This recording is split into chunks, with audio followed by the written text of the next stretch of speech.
Once upon a midnight dreary, while I pondered, weak and weary, over many a quaint and curious volume of forgotten lore, while I nodded, nearly napping, suddenly there came a tapping, as of someone gently rapping, tapping at my chamber door.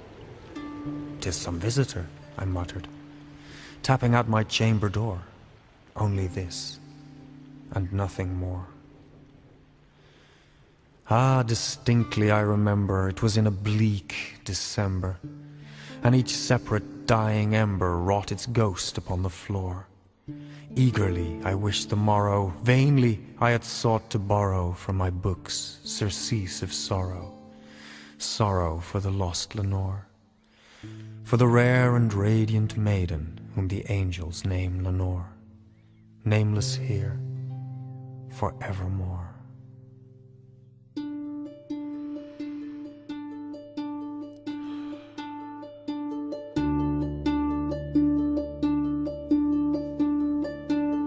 And the silken, sad, uncertain rustling of each purple curtain thrilled me, filled me with fantastic terrors never felt before. Presently, to still the beating of my heart, I stood repeating, "'Tis some visitor entreating entrance at my chamber door. Some late visitor entreating entrance at my chamber door. Merely this, and nothing more."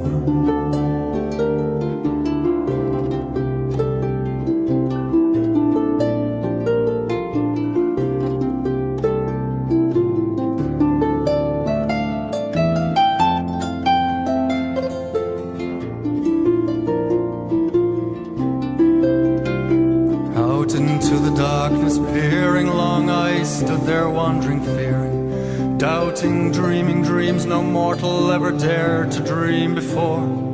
But the silence was unbroken, and the stillness gave no token, and the only word there spoken was the whispered word Lenore. This I whispered, and an echo murmured back the word Lenore. Merely this, and nothing more. Back into the chamber turning, all my soul within me burning.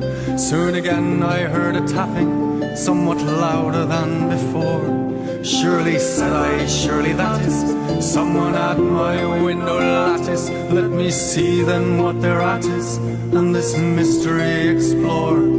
Let my heart be still a moment, and this mystery explore. 'Tis the wind, and nothing more." Open wide I flung the shutter, when with many a flirt and flutter in there stepped a stately raven of the saintly days of yore.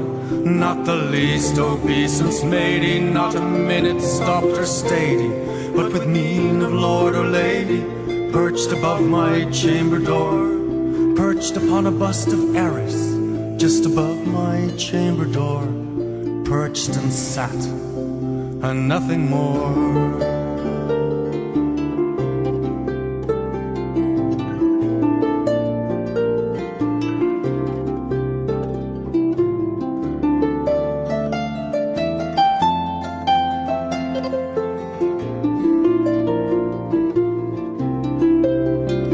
Soon that ebony bird beguiling my sad fancy into smiling, by the grave and stern decorum of the countenance it wore.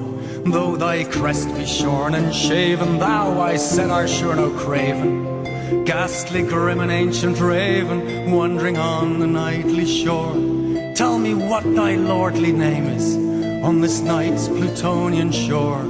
Quoth the raven, "Nevermore." Now the raven sitting lonely on that placid bust spoke only that one word, as if his soul in that one word he did outpour. Nothing further than he uttered, not a feather than he fluttered, till I scarcely more than muttered, "Other friends have gone before." on the morrow he will leave me, as my hopes have flown before, quoth the raven, nevermore. Then methought the air grew denser, perfumed by an unseen censer, swung by seraphim whose footfalls tinkled on the tufted floor. Once more on the velvet sinking, I betook myself to linking fancy on to fancy, thinking what this ominous bird of yore, what this grim, ungainly, ghastly, gaunt and ominous bird of yore meant in croaking nevermore.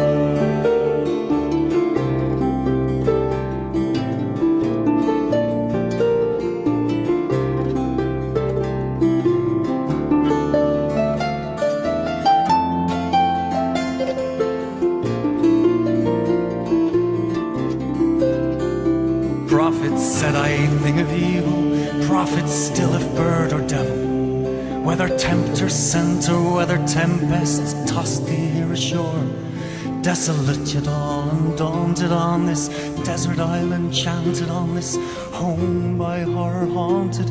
Tell me truly, I implore, is there balm in Gilead? Tell me, I implore, quoth the raven, nevermore.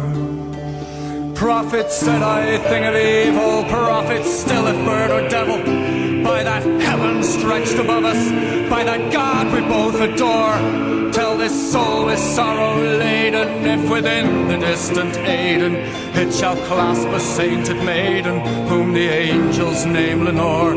Clasp her air and radiant maiden, whom the angels name Lenore. Quoth the raven, nevermore. That word our sign in parting, bird or fiend, I shrieked upstarting. Get thee back into the tempest and the night's Plutonian shore. Leave no black plume as a token of that lie thy soul has spoken. Leave my loneliness unbroken, quit the bust above my door. Take thy beak from out my heart and take thy form from off my door. Quoth the raven, nevermore.